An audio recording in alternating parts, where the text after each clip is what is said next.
chân new value mà đòn bà new value anh đang thành lập auto number đi và ban là auto number đi anh đang ban ra dương trong ở việc cao hơn chỉ là cái tam lục đáp nè thì tam là cao hơn tam là cái nạn lục đáp đấy của dương trong ở việc cao hơn chỉ là cái nạn random có random ấy random bàจะลาดปลิวมันจะเสียจัดเบี้ยไปจำจังเลยมันจังตึ้งจังอุทิศโดยที่ auto number bao nhiêu nèจังก็ lại new value เนี่ย bao nhiêu đã increment คือการตามลำดับแต่ bao nhiêu đã random อันนั้นเป็นจังจะจากบ้าbao nhiêu ตึ้งอุทิศอะไรดับปีเนี่ยจะไวมั้งไปจังเลยกับวันnàyเราไปไวที่ไปจังเลยดอกกับวันnày bà phần tay cứ đang đọc tuôn cái này gì rồi bà đấy nó ngay cái hai random value chẳng chỉ tu tới auto number bao nhiêu dương ở trên pra random tới cái dùng pra increment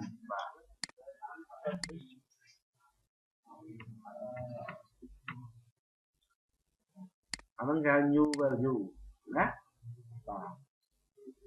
môi tiết caption caption នៅក្នុង VB អ្នកនរគ្នាពេលដែលយើង design form អ្នកនរគ្នាតែងតែគូ text box ហើយយក label មកគូមែនទេបាទសូមស្ងាត់នៅពេលណាដែលយើងបង្កើត form បាទយើងតែងតែយក tool មកគូ tool របស់យើងមាន text box មាន label បាទប៉ុន្តែនៅក្នុង access វា automatic ហ្មងឲ្យតែយក text box មកគូវាចេញ label ឲ្យយើង automatic បាទហេតុអីមិនចាំបាច់ដាក់ label ឲ្យវាព្រោះអីបើសិនណាជាយើងអត់ដាក់ label ទេ view អ្នកនរគ្នាបញ្ចូលវាឧទាហរណ៍មួយអ្នកនរគ្នាដឹងមួយស្អីគេអត់បាទអត់ដឹងផងដឹងមួយស្អី$1ឬក៏អីមកកំប៉ុងមកកេះបាទចៃដន្យលក់ឲ្យជើងមួយគូបាទណាអាហ្នឹងវាអញ្ចឹងណាអញ្ចឹងអាហ្នឹងបានន័យថាតតែយើងប្រាប់គេអញ្ចឹងនៅក្នុងការចូលទៅកាន់ design label ហ្នឹងគឺជាការដាក់ផ្លាកយីហោណាឬក៏ជាការដាក់ផ្លាកឈ្មោះផ្សេងៗអាហ្នឹងយើងប្រយ័ត្នថាមួយគឺជាចំនួនអញ្ចឹងយើងដាក់ថា quantity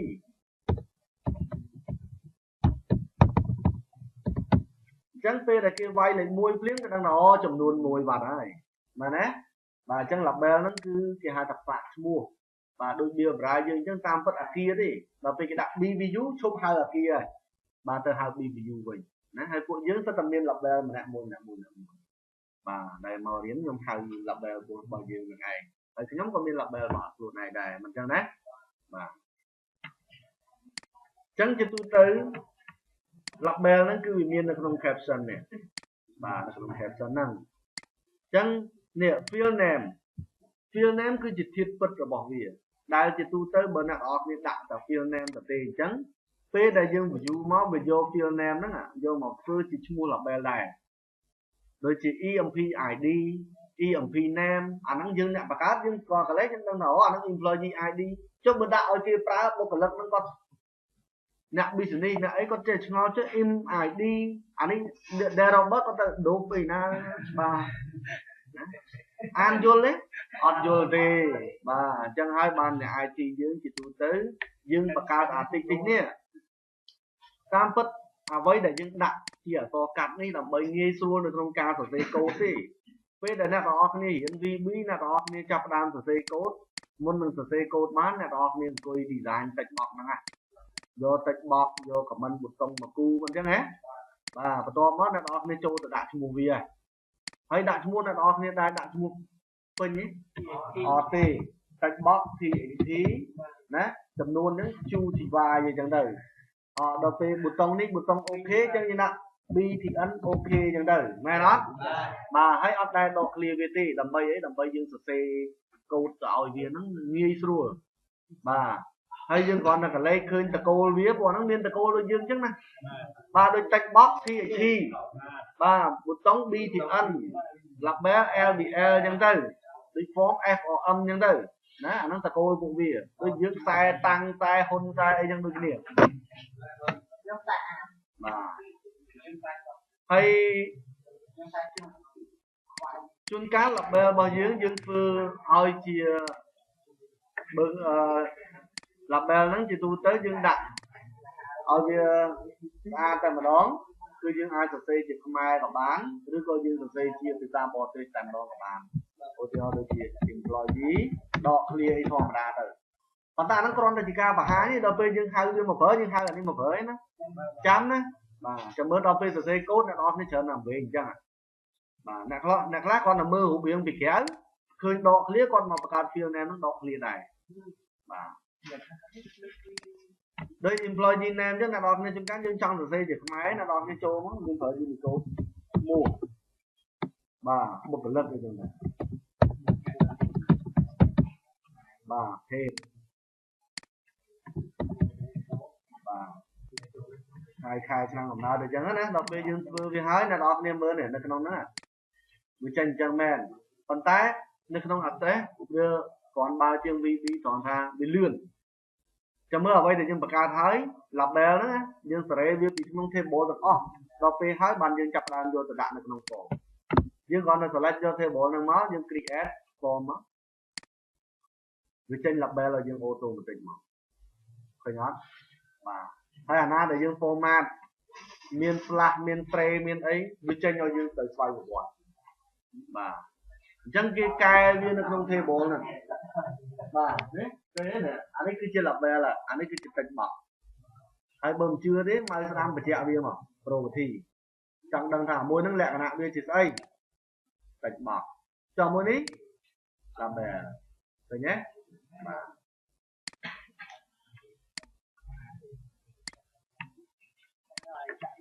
ហ្នឹងហើយ caption បាទតោះសុំ default value មួយទៀតបញ្ចប់valid within row valid within text ហ្នឹងតោះអាទិត្យក្រោយទៀតសុំ3ម៉ោងបរៀនតា property អត់ចប់ទេ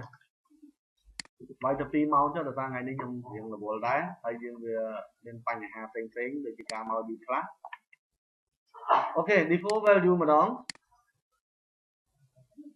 នេះ default value caption ទៀតអត់ទេអាហ្នឹង default value ទេ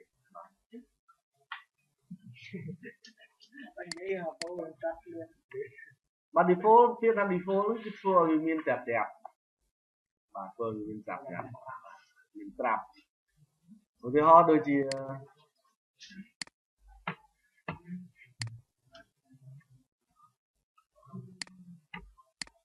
ឡូវឧទាហរណ៍ថាខ្ញុំបញ្ចូលទិន្នន័យសិស្ស IT ចុះដល់ពេលយើងបញ្ចូលវាឈ្មោះបាទតារាទៀតណាបញ្ចូលបាទជាទូទៅសិស្ស IT default មិនបាច់ចាំបាច់នេះទេភាគច្រើនច្រើនតែប្រុសច្រើនតែ mail អញ្ចឹងណាអញ្ចឹងយើងខ្ជិលអង្គុយ select mail ហ្នឹងណាអញ្ចឹងខ្ញុំ set default ហ្មងទៅបាទខ្ញុំ set default line default value នេះខ្ញុំដាក់ mail auto បន្តិចបណ្ដោយទៅបាទដាក់ mail អញ្ចឹងហ្មងទៅបាទអញ្ចឹង view មកវាចេញ default mail បាទអញ្ចឹងដោយសារវាយមកតារា mail សំបីតែឈ្មោះអីគេលក្ខណៈបាទលក្ខណៈ mail ដែរបាទមែនទេបរិញ្ញាសាសនានោះឈ្មោះពុំលក្ខណៈស្មានតែស្រីប្រុសដល់ពេលឈ្មោះម្នាក់នៅក្នុងថ្នាក់នោះមាននារីតែម្នាក់ឯងដល់នឹងគាត់ឈ្មោះអីឈ្មោះប្រុសមករាដល់ពេលម្នាក់ទៀតឈ្មោះពុំលក្ខណៈថាពីណាអានគ្រូណាក៏ថាម្នាក់នោះស្រីដល់អ្នកលើកដៃប្រុសដល់ពេលប្រុសមករាទៅជាស្រីវិញបាទ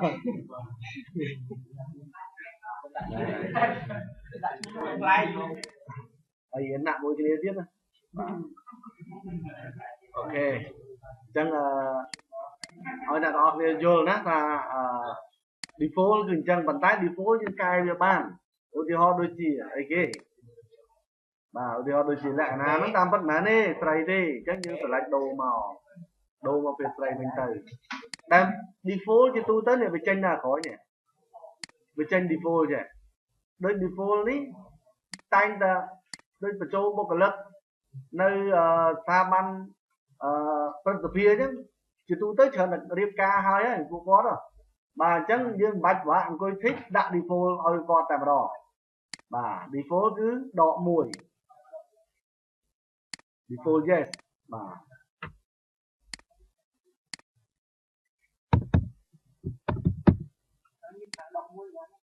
អត់ទេបើវាឲ្យវាយអញ្ចឹង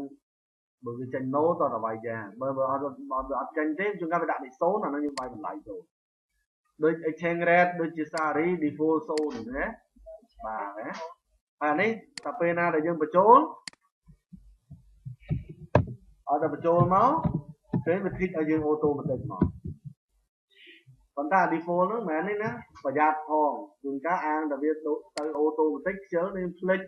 បាទមកអង្គភាពហ្នឹងម្នាក់នេះទៀតគាត់អត់ទាន់រៀបឲ្យវាផងខូចគេឈ្មោះរបស់គាត់អស់បាទ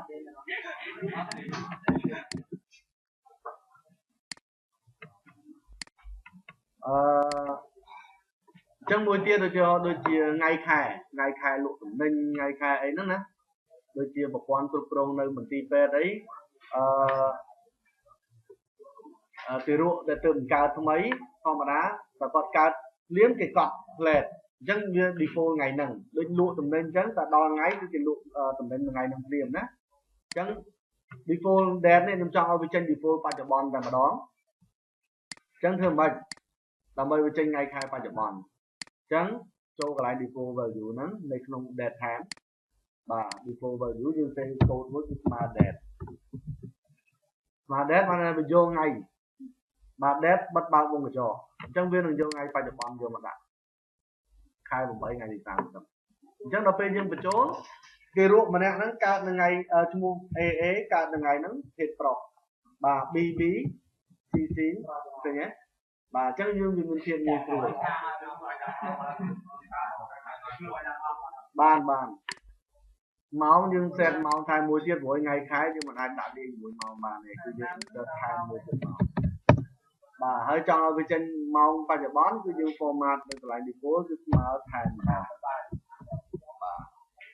ស្មើ date គឺស្មើថ្ងៃស្មើ time គឺស្មើពេលវេលាបច្ចុប្បន្នបាទហ្នឹងហើយអញ្ចឹងដល់សល់តែ7វិនាទីទៀតទេដល់ម៉ោងយើងចេញទៅផ្ទះហើយហើយមានអ្នកខ្លះក៏គាត់រៀបចំឲ្យបានបដាដែរ